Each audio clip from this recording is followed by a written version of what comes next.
This is the Fortean Slip British Invasion with your host, Chris York. I am the Ye Now Deloshi. I just destroy humanity wherever I go. And co-host, Richard Allen. Have you ever seen that episode of The X-Files? Oh yes, you have. You ruined it for me. Together they look at all things with a pinch of salt. Making fun of like all the witnesses to Bigfoot, and the story is completely insane. There's no way it can possibly be true, but it is true. By the way, I never listened to your show, but I listened to the show the other day. I kind of liked the story, so I said fuck it and threw it up there. I sent you the link to that. Did you check that out? The symbolism is lost when they're turned into rainbow-spewing unicorns riding saucy bananas. The ranch was more UFO-y stuff, and the Skinwalker legend is more people turning into animals. And it's not like a medicine man. Like a medicine man's a good guy. He heals people, does dances, whatever the fuck they do. I don't fucking know. The goody two-shoes stuff, Richard. Oh, right. So they don't help little old ladies cross the road.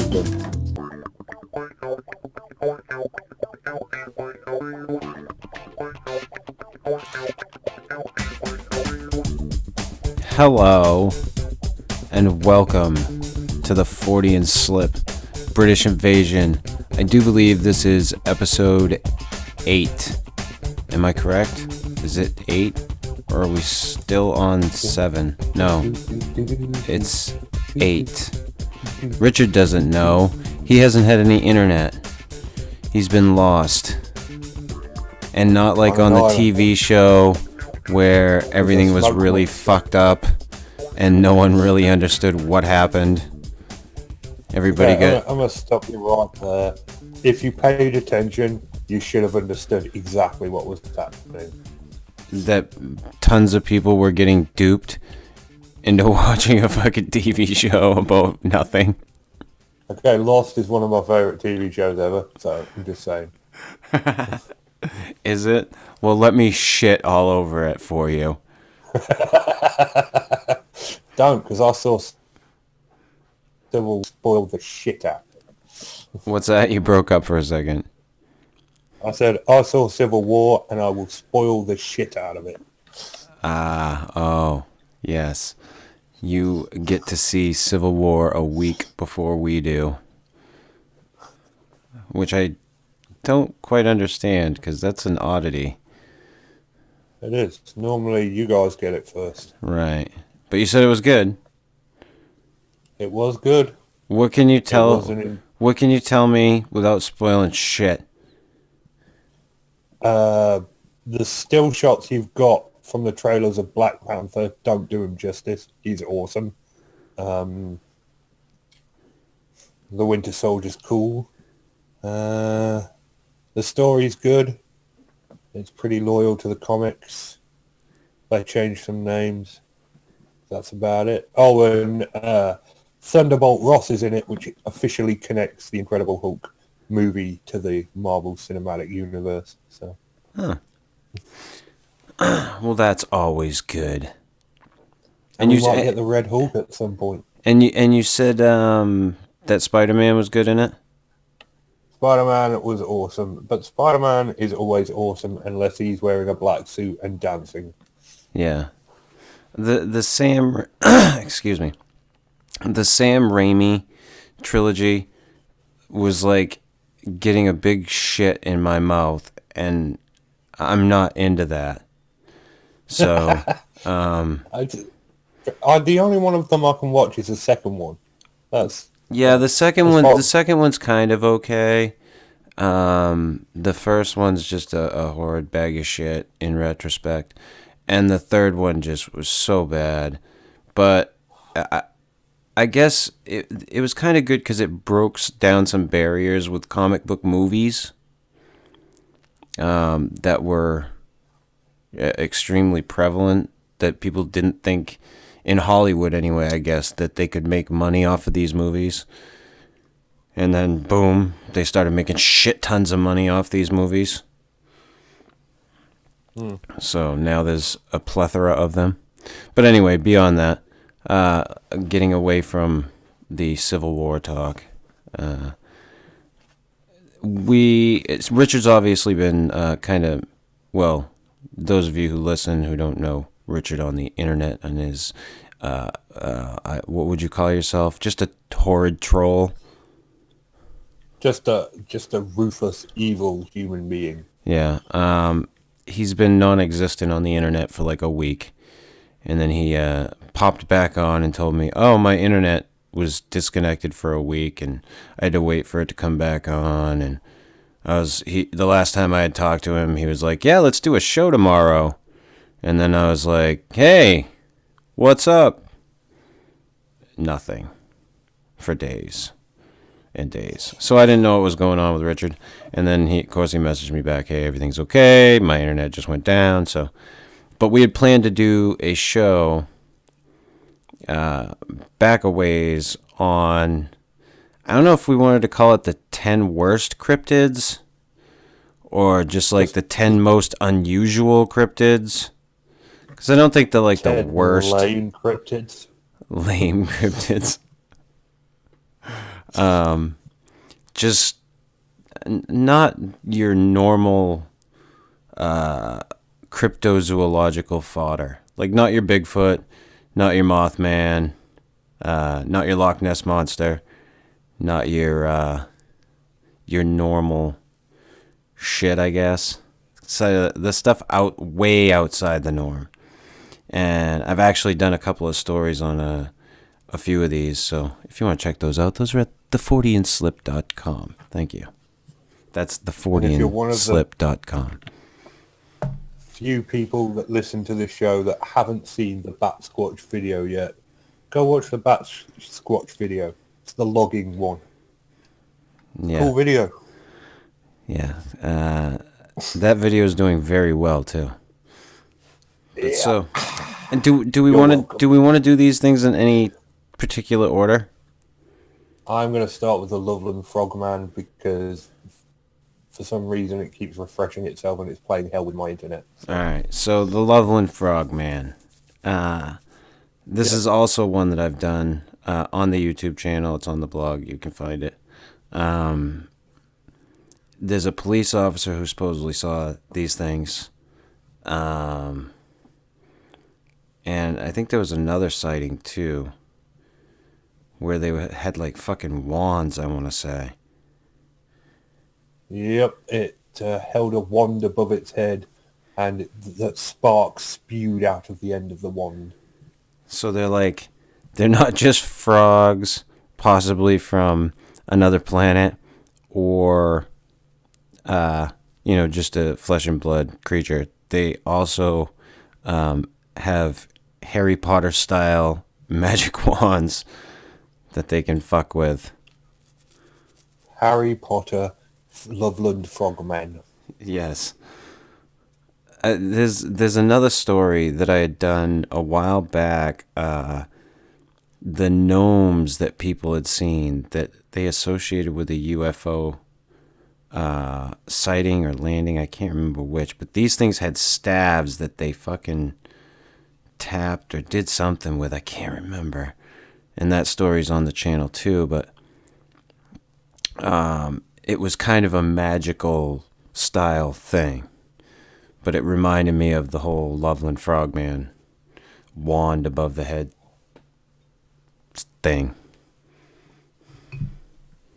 So, wow. Continue, Richard. Staffs and wands. That's where we're going. With cryptozoological beings. Yeah, sure. That's the future. It won't be long before they're wearing star-covered robes and have pointed hats. I'm down.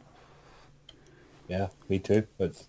Let's move towards that. That is the future of cryptozoology. Sure. If there are any woo-woos listening, let's get Bigfoot in robes and staffs as soon as possible.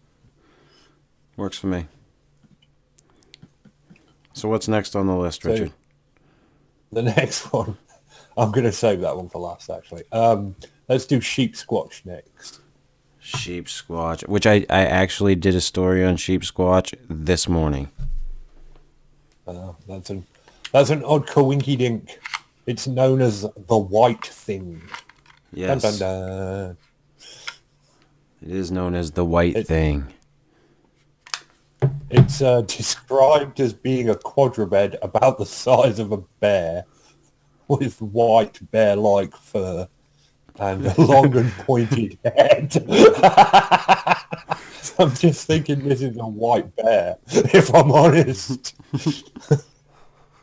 I think you might be onto something, Richard. I don't know. It's got horns. So. Yeah, supposedly it has horns. I don't know. So, yeah. So, yeah, Sheepsquatch, large bear, quadruped, horns, white fur, few known sightings.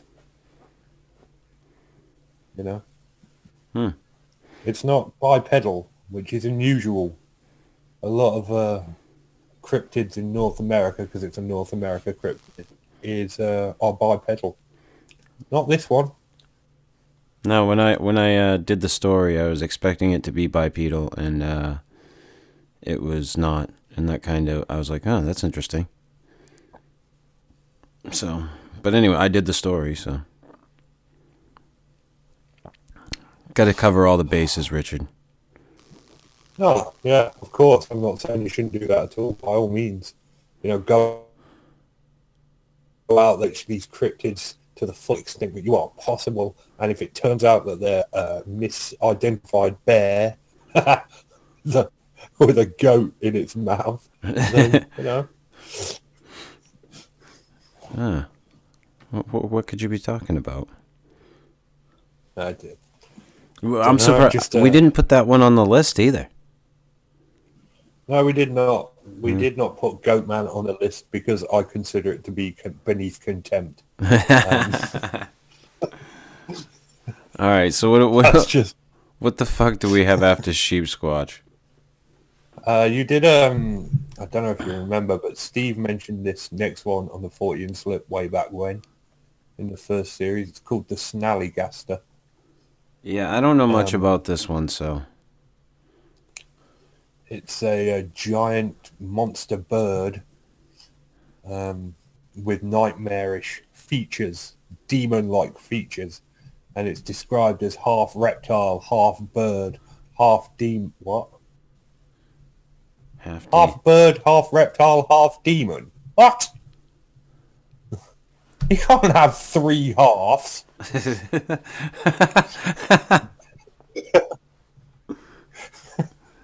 All right. Maybe this is what happened when you look things up on Wiki. Yeah. So I'll say it's a third reptile, a third bird, a third demon. Is there a classification scientifically of demon?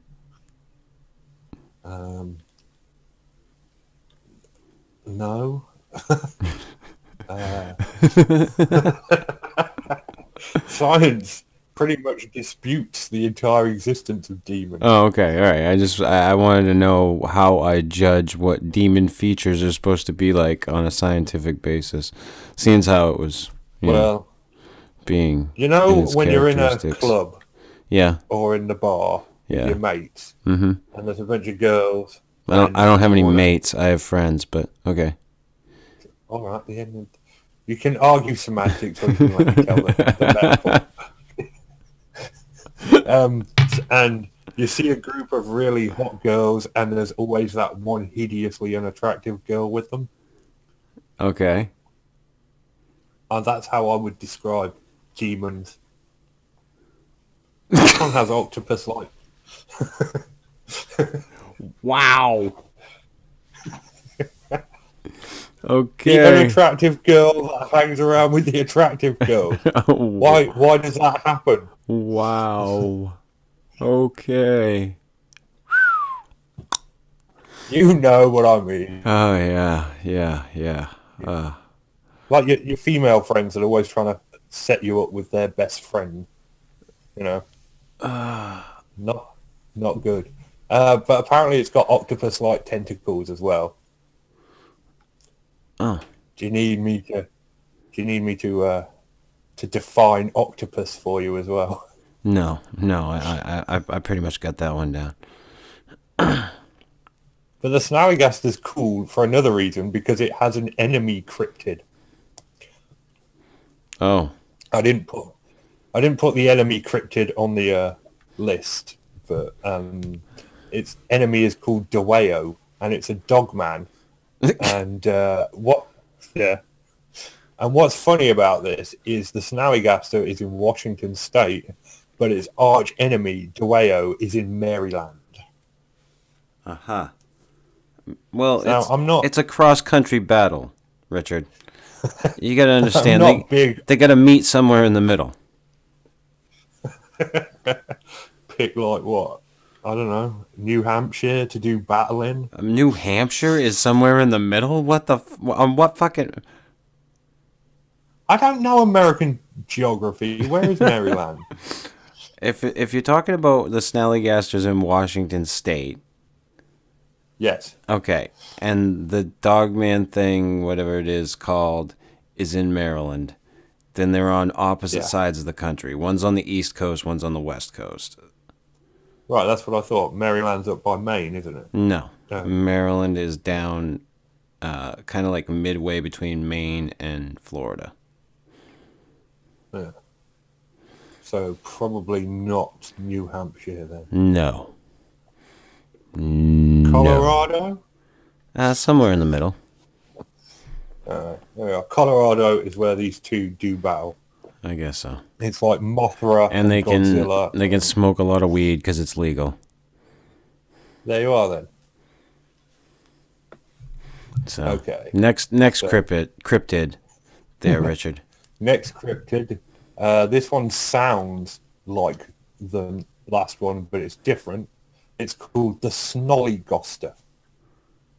Okay. And it's sometimes mistaken for the Snallygaster because it's from a similar area. And it's also flies and has tentacles. No, it's a crocodile-like thing. Oh. It has no legs, and it has three. It's a crocodile thing with no legs. No legs, no. Okay. It has a propeller made of bone on its tail. A propeller made of bone? Mm-hmm. Does it like have a pull start? No, I think it might do. You know, maybe it has to twitch its butthole or something. Well, I was wondering if there was like a rope that you had to pull to start the fucking thing. Get it going. And it's got no arms. Ooh, it's got teeth, it's got right? no arms. Yeah, but I suppose. Yeah. Would have to. And it's got a huge spike on its back. Uh-huh. Sounds interesting. It doesn't really, but okay. There's only one sighting, and that was from a guy hunting runaway slaves.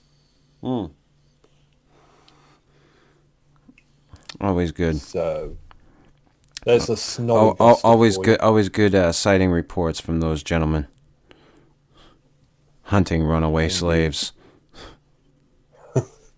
You can trust them. Yeah. That's facts, Chris. Facts you can trust. That's right. It's fair and balanced, Richard. Indeed. The salt of the earth. Let's head to Australia for our next cryptid. Okay. It's an interesting point for our viewers. Chris can't tell the difference between an Australian and British accent. So, feel free to mock him in the comic section. Oh, I can, but there's sometimes that you sound the same. There are certain times when you sound the same, it's hard to tell.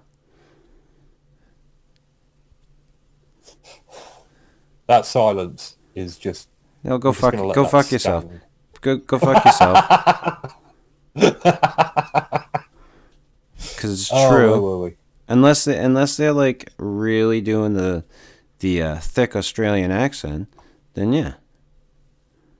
Yeah, it can be a little difficult at times. So go fuck yourself. And what's next on the list? We're going to Australia for the Barringer, which is a tyrannosaur-like creature that lives in the northern area. So we thought we had cool cryptids. I've got the Loch Ness Monster, you've got Bigfoot, but Australia has a dinosaur. Yeah. So it's like Jurassic Park down there. Yeah. They're all saying it. They move in herds and stuff. Nice. They do move in herds. Yeah. Sam Neill and shit. Nice. Do we have any pictures of these things? No. No, because they don't exist. No. Of course not. Because this is the top 10 lamest cryptids. All right. What's next? Next, we travel to Scotland. And we're going to talk about the Scottish Bigfoot, Fairliath Moor, which lives on the second highest mountain, Ben Macdui. Wow. That's a mouthful. All of it. Yeah. Well, you know, it's a And I Celtic name. know you're totally against any type of Bigfoot on the island over there. There are no, people, if you're listening to this and you think they're Bigfoot here, there are no Bigfoot here. Shut up. Well, do they, and is this creature like have some type of magical properties or mystical properties? Yeah, it's supposed to be the ghost of a Bigfoot. Oh, see, that's different though. That's not exactly a Bigfoot. It's dangerously woo. It's a ghost Bigfoot is not the same as a woo Bigfoot, but it's getting close. All right. Well, I was just saying that it's different. It's not really a Bigfoot if it's a ghost. Okay, it's not really a Bigfoot, it's a ghost. All right. What's next? What's next? Next, we travel south of Scotland into England, and we do the Pigman of Cannock Chase. See, we have a pig man here too. Oh. The Northfield Well, pig the one man in Cannock. in Vermont. Now, If you're seen by the army. I don't know. I don't think so. But it was yours the product of man copulating with a pig? Yes. See? Yes, it was. It's the same fucking story. They all fucking happen the same. Anyway, go on, Richard. Yours was seen by the military? Yeah.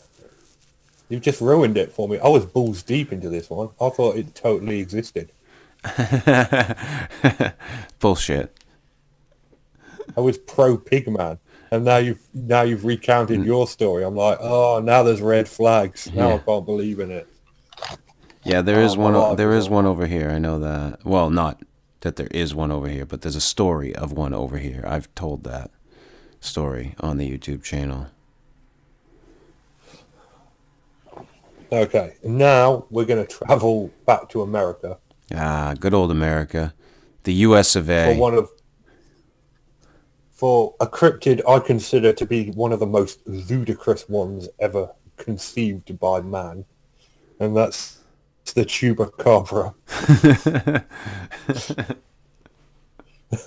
That was actually created in Puerto Rico, which technically I guess is America, although it's kind of like the relative that you don't want to admit that you're related to. It's not a real state. So, yeah, and they like have so much debt. It's like America's dirty little secret right now, Puerto Rico. Like, I don't know if anybody saw the John Oliver thing about how much debt Puerto Rico has, but it's fucking insane. Anywho, but yeah, the chupacabra is pretty crazy. We did a whole show on the origins of this and how the person who first saw this thing had just gone to see the movie Species. Which, if anybody knows the movie Species, it's about this creature that they create from alien DNA that they get the instructions for. Her name is Syl, and she turns into this like fucking weird thing that has spines on it. And anyhow, the description of the chupacabra that this person gave was very much like that. And people wonder if they took that from that movie. And I can't remember if it was a woman or a guy who saw the movie, but anywho, blood-sucking thing, lizard-like, drains like goats and shit. I don't know. Anywho. But you think that's absolutely ridiculous? No, well, what I think about ridiculous about it is it started off as this reptilian spiny winged thing that sucked goats and then turned into mangy dogs. Yeah, oh yeah. They've put out so many pictures of like mangy raccoons and canines that it's just been fucking crazy. Oh, this is the chupacabra. The chupacabra.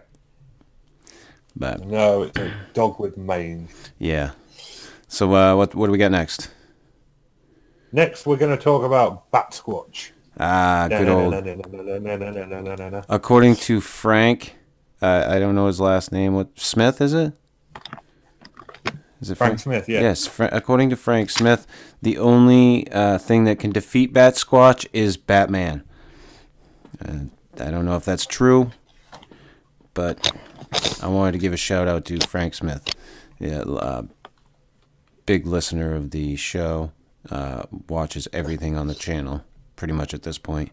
He is awesome. Even though he threatened to feed one of my ferrets to his dog. Yeah. These things happen. But yeah, I did the story for Batsquatch yesterday. That thing took off like a rocket. It's got like thousands and thousands of views on it at this point. I don't think because it's Batsquatch. I think it's just because of how I titled it, etc.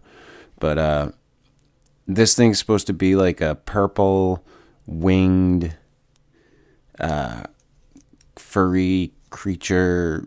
Like, I don't understand how they call it, bat squatch. Sort of like with the Sheepsquatch. I don't understand the squatch moniker.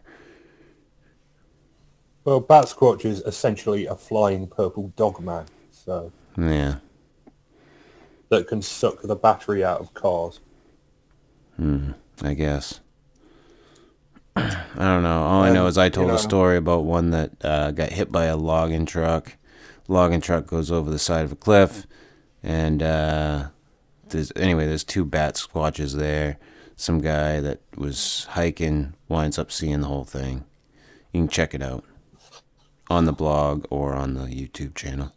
Either or. The thing that makes me laugh about this particular cryptid is it says on the wiki that it is possibly a misunderstood sighting of Mothman. Yeah. I don't know about that, but I know it's a pretty strange fucking cryptid. It is. And for our final cryptid... the end of the list. The stupidest cryptid I could find in existence. The legendary colossal orange koi carp. Oh, is that like the big goldfish? Yes, it's a giant goldfish. Yeah, but goldfish can get really, really big. Yeah. So, I'm in with water cryptids.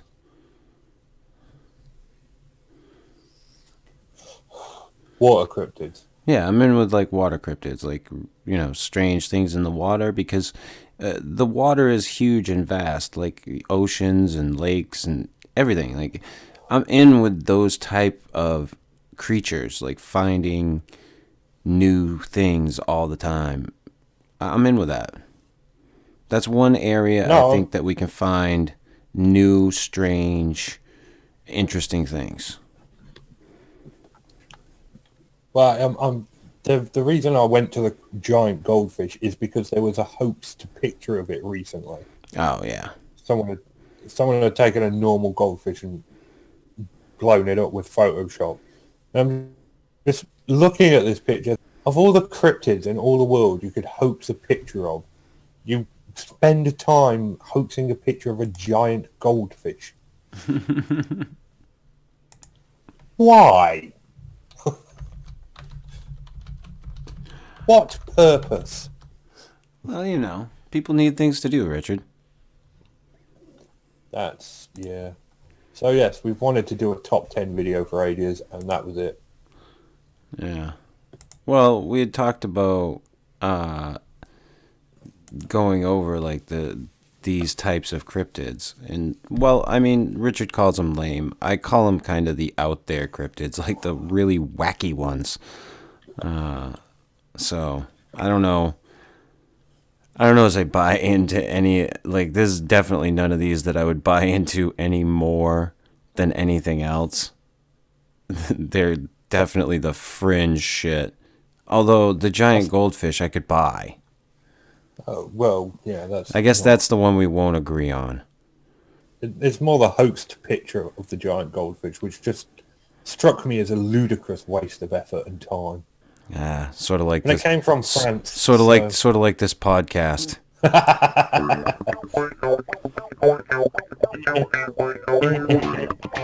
It ain't gonna get any better than that. This has been the Fortean Slip British Invasion, episode 8. The top 10 most unusual cryptids, or lamest cryptids if you want to go with Richard's take. They're like bench warmers. Like Bigfoot and all them. The bench warming cryptid. I like that. The bench warming cryptids episode. I like that. If you like this shit, hit the thumbs up button. If you don't, hit the little thumbs down button. Leave a comment. Subscribe. Share this shit around. Check out Dred Funn at dredfunn.com and youtube.com/Dred Funn. Check out Matt Knapp at bigfootcrossroads.com. Check out Richard at his blog. The link is below the show on YouTube. I'm not going to try to tell you what it is. And if you are inclined, you can check out good old Stevie Alcorn somewhere. See ya.